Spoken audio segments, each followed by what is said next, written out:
உள்ளே நுழைந்த இருவரையும் ஆர்எஸ்பி குரூப்பின் ஜெனரல் மேனேஜர் லோகேஷ் கண்டு கொள்ளாமல் வெளியில் வேடிக்கை பார்த்தபடியே அமர்ந்திருந்தான். அவர்கள் உள்ளே வந்து 10 நிமிடத்திற்கு மேல் ஆனது. ஆனால் எதுவும் பேசாமல் அமர்ந்திருந்தான் லோகேஷ். இதனால் பொறுமை இழந்த சதீஷ் பேச ஆரம்பித்தான். சார், நாங்க ரவிக்குமார் கம்பெனியிலிருந்து வந்திருக்கோம். என் பேர் சதீஷ் என்று சதீஷ் கூறி முடிப்பதற்குள் எனக்கு தெரியும் என்று அலட்சியமாக பதிலளித்த லோகேஷ் மீண்டும் அவன் செய்து கொண்டிருந்த பழைய வேலையை கவனிக்க ஆரம்பித்தான். மீண்டும் ஒரு முறை பேச ஆரம்பித்த சதீஷ், சார், நாங்க எதுக்கு இங்க வந்திருக்கோம்னா ரவிக்குமார் கம்பெனி இந்த ஊட்டியிலேயே பெரிய கம்பெனி என்று சதீஷ் விடாமல் கூற ஆர்வத்துடன் திரும்பி பார்த்த லோகேஷ், நீங்க இந்த கன்ஸ்ட்ரக்ஷன் பிசினஸுக்கு எப்போ வந்தீங்க என்று கேட்க சந்தோஷமாக தன்னுடைய பதிலை கூற ஆரம்பித்தான் சதீஷ்.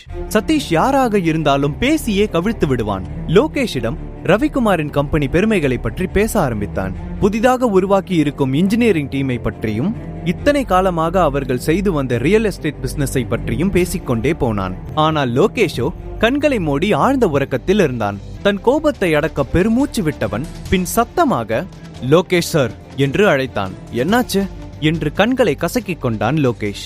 ஒன்னும் இல்ல சார், ரவிக்குமார் கம்பெனியை பத்தி நீங்க கேட்டீங்க, அதை நான் சொல்லி முடிச்சிட்டேன் என சதீஷ் பேச நிலைமை கைவிட்டு போகக்கூடாது என்று உணர்ந்த சசிகுமார் வேகமாக அவர் பையில் இருந்த ஒரு பெரிய கிஃப்ட் பாக்ஸை எடுத்து லோகேஷிடம் நீட்டினார்.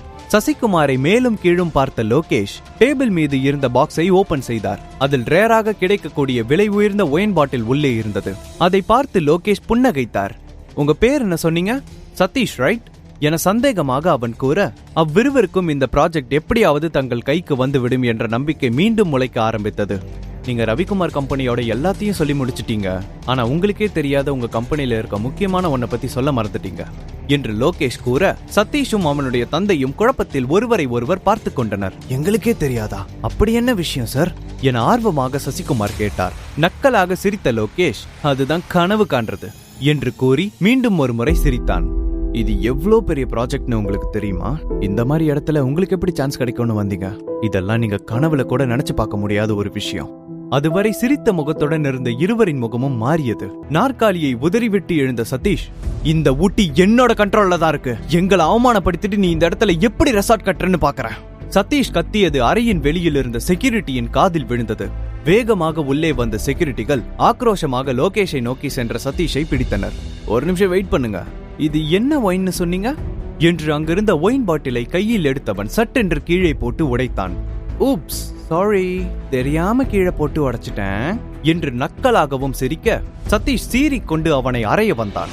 இந்த ஒயினைய வேலைக்காரங்க கூட குடிக்க மாட்டாங்க, இதை எனக்கு பரிசா கொடுத்து ப்ராஜெக்ட வாங்க பாக்குறியா என லோகேஷ் அவர்களை அங்கிருந்து விரட்டி அடித்தார். அதை கேட்ட அங்கிருந்தவர்கள், ஆர்எஸ்பி குரூப் எவ்வளவு பெருசு, ப்ராஜெக்ட் பத்தி பேச ரவிக்குமார் இவங்களையே நம்பினாரு என்று முணுமுணுத்தனர். ரவிக்குமார் நிறுவனத்தில் இருந்த வரையில் அவருடைய கம்பெனி நன்றாக இருந்தது. இப்பொழுது இவர்களின் செயலால் என்ன நடக்கப் போகிறதோ என்று பேசிக்கொண்டனர். இருவரும் வெளியே சென்றவுடன் லோகேஷ் தனது போனை எடுத்து வாசுதேவனுக்கு கால் செய்து, சார், நீங்க சொன்ன மாதிரி அவங்க 2 பேரையும் அசிங்கப்படுத்தி அனுப்பிட்டான் என்று கூறினான். அதே சமயம் வாசுதேவன் சூர்யாவிற்கு கால் செய்து அங்கு நடந்த அனைத்தையும் அவனுக்கு கூறினார். இதையெல்லாம் கேட்ட பின்புதான் சூர்யாவிற்கு நிம்மதியாக இருந்தது. பின் தனக்காக இன்னொரு காரியம் செய்ய வேண்டும் என்று கேட்டுக்கொண்டான். நாளை பிரீத்தி இந்த ப்ராஜெக்டை டீல் பேச வருவாள். அவளிடம் எந்த கேள்வியும் கேட்காமல் இந்த ப்ராஜெக்டை அவளிடம் கொடுக்க வேண்டும் என்று கூறினான். பிரீத்தி வருவாங்க, அவங்கள கொஞ்ச நேரம் கூட வெயிட் பண்ண வைக்காதீங்க, ஃபார்மாலிட்டின்னு சொல்லி கூட அவங்கள வெயிட் பண்ண வைக்காதீங்க என்று சூர்யா 1க்கு 2 முறை அழுத்தி கூறினான். சதீஷும் சசிகுமாரும் சேர்ந்து ப்ராஜெக்டை கைவிட்ட விஷயம் ரவிக்குமாருக்கு தெரிய வந்தது. யார் நல்லவர்கள், யார் கெட்டவர்கள், தனக்கு பின்னால் யார் இந்த கம்பெனியை நன்றாக நடத்த முடியும் என்று தெரிந்து கொள்ள சிறிது காலம் ஒதுங்கியிருந்தவர் மீண்டும் கம்பெனியில் காலடி எடுத்து வைத்தார். அவருடைய ஆபீஸில் அவசரமாக போர்டு மீட்டிங்க்கு ஏற்பாடு செய்யப்பட்டது. ஆனால் அந்த மீட்டிங்கில் இருந்தவர்களின் முகத்தில் சந்தோஷம் துளியும் இல்லை. ஏனென்றால் ஆர்எஸ்பி குரூப் அளவிற்கு பெரிதாக இல்லை என்றாலும் ஊட்டியில் ரவிக்குமாரின் கம்பெனி தான் ராஜாவாக கொடிக்கட்டி பறந்தது. ஆனால் நேற்று நடந்த சம்பவத்தால் கம்பெனி பெரும் ஆபத்தில் சிக்கிக் கொண்டது. ஏனென்றால் அவர்கள் எதிர்த்தது சாதாரணமான ஆள் கிடையாது, ஆர்எஸ்பி குரூப்பின் ஜெனரல் மேனேஜரை. மீட்டிங்கில் சதீஷும் சசிகுமாரும் தலைகுனிந்தே காணப்பட்டனர். இதுக்குதான் பிசினஸ் நான் பாத்துக்கிறேன், நீங்க ரெஸ்ட் எடுங்கன்னு சொன்னீங்களா? நீங்க பண்ண இந்த காரியத்தினால நம்மள நம்பி இருக்க எத்தனை குடும்பம் கஷ்டப்பட போகுதுன்னு உங்களுக்கு தெரியுமா என ரவிக்குமார் கோபத்தில் கத்தினார். இதுவரை அப்படி ஒரு முகத்தை யாரும் பார்த்திருக்க மாட்டார்கள். இதையெல்லாம் கேட்டுக்கொண்டிருந்த பிரீத்திக்கு வருத்தப்படுவதா இல்லை மீண்டும் இந்த கம்பெனி நம் கைக்கு வந்துவிட்டது என்று சந்தோஷப்படுவதா என்று தெரியாமல் அமர்ந்திருந்தாள். அப்பொழுது அவளுடைய செல்போனிற்கு சூர்யாவிடமிருந்து அழைப்பு வந்தது.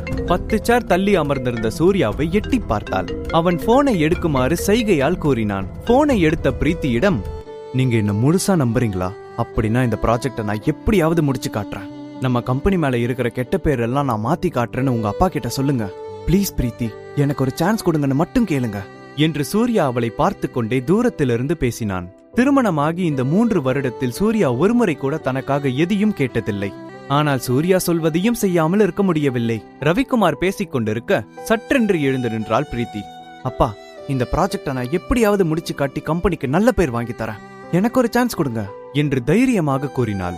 பிரீத்தி, இது உன்னால முடியுமா என்று ரவிக்குமார் ஆச்சரியமாக அவளை பார்த்து கேட்க, முடியுமோ முடியாதோ அதை ட்ரை பண்ணி பார்த்ததுக்கு அப்புறம் தானே என்னால சொல்ல முடியும் என்றவள் சூர்யாவை பார்த்து லேசாக சிரித்தாள். பிரீத்தி மீண்டும் அங்கு போவதற்கு எதிர்ப்புகள் பல கிளம்பின. நான் முடிவு பண்ணிட்டேன், நீ நாளைக்கு காலையிலேயே அங்க போகலாம். இவங்க 2 பேரும் பண்ணி வச்ச காரியத்தை நீதான் சரி செய்யணும் என்று ரவிக்குமார் கூற, அடுத்த நொடியே, பட் எனக்கு ஒரு கண்டிஷன் இருக்கு. நான் இந்த ப்ராஜெக்டை நல்லபடியா பேசி முடிச்சிட்டு வந்துட்டா என்கிட்ட இருந்து வாங்கின அந்த இன்ஜினியரிங் டீம் திரும்ப என் கைக்கே வந்துடணும் என்று பிரீத்தி திமிராக சதீஷை பார்த்து பேசினாள். ஒவ்வொருவர்களும் ஒவ்வொரு விதமான யோசனைகளை வைத்திருந்தனர். சசிகுமாரின் குடும்பத்தை தவிர அங்கிருந்த அனைவரும் பிரீத்தியின் மீது நம்பிக்கை வைத்திருந்தார்கள். அன்று மதியமே சூர்யாவை அழைத்துக் கொண்டு ஆர்எஸ்பி டூரிசம் கம்பெனிக்கு சென்றாள். மனதில் பயம் இருந்தாலும் அதை அவள் வெளிக்காட்டிக் கொள்ளவில்லை. கண்களில் பயத்துடன் லோகேஷின் ஆபீஸுள்ளே நுழைந்தாள். நேற்று நடந்ததைப் போலவே இன்றும் நடந்து விடுமோ என்ற பயத்திலேயே லோகேஷ் முன் அமர்ந்தாள். 15 நிமிடத்திற்கு பின் லோகேஷின் அறையிலிருந்து பேய் அடித்தது போல வெளியே வந்தாள். அவள் கண்ணை அவளால் நம்பவே முடியவில்லை.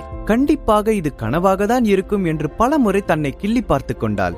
ஆர்எஸ்பி டூரிசம் ப்ராஜெக்ட் ரவிக்குமாரின் கம்பெனிக்கு கொடுக்கப்பட்டது.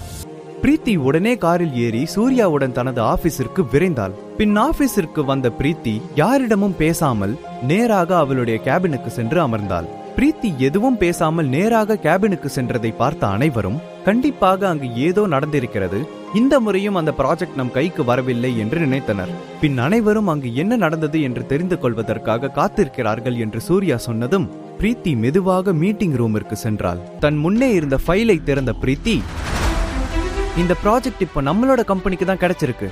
இந்த ஒரு ப்ராஜெக்ட் மட்டும் கிடையாது, அவங்க பண்ண போற எல்லா ப்ராஜெக்ட்டுமே நம்ம கம்பெனி தான் பாத்துக்க போகுது என்று பிரீத்தி கூற, அங்கிருந்த அனைவரும் அதிர்ச்சியில் சிலை போல உறைந்து நின்றனர். ஆனால் சதீஷ் மட்டும் அதை நம்பாமல் அந்த ஃபைலை புரட்டி பார்த்து கொண்டே இருந்தான். கண்டிப்பா இவளால இத பண்ணிருக்க முடியாது, கண்டிப்பா இவ பின்னாடி யாரோ இருக்காங்க, இல்லனா இவ ஏதோ பண்ணிருக்கா. தன்னால் முடியாததை பிரீத்தி செய்து காட்டி விட்டதை நினைத்து ஆதங்கத்தில் கத்தினான் சதீஷ். எப்படி இவளால முடிஞ்சது, இவளுக்கு பின்னாடி யார் இருக்கா என்று குழப்பத்துடன் சதீஷ் இருக்க, யாரோ கதவை திறக்கும் சத்தம் கேட்க சூர்யா கூலாக உள்ளே வந்தான். சதீஷ் பிரீத்தியை பார்த்து, இந்த ப்ராஜெக்ட்காக நீ எந்த எல்லை வேணாலும் தாண்டி இருப்ப. ஒரு பொண்ணா இருக்கிறத விட உன்கிட்ட வேற என்ன திறமை இருக்கு, கண்டிப்பா உன் அழக காட்டிதான் மயக்கிருப்ப என்று பிரீத்தியை அசிங்கமாக பேசினான். இதை கேட்ட பிரீத்தி மனமுடைந்து போனாள். இது கூலாக வந்த சூர்யாவிற்கு கோபத்தை ஏற்படுத்தியது. அவன் தனது கைகளை முறுக்கினான். சூர்யா அடுத்து எடுக்க போகும் முடிவு என்னவாக இருக்கும்? சூர்யாதான் அவளுக்கு உதவி செய்தான் என்று சொல்வானா? ஆர்எஸ்பி குரூப்பின் தலைவர் சூர்யாதான் என்ற உண்மை இவர்களுக்கு தெரிய வருமா?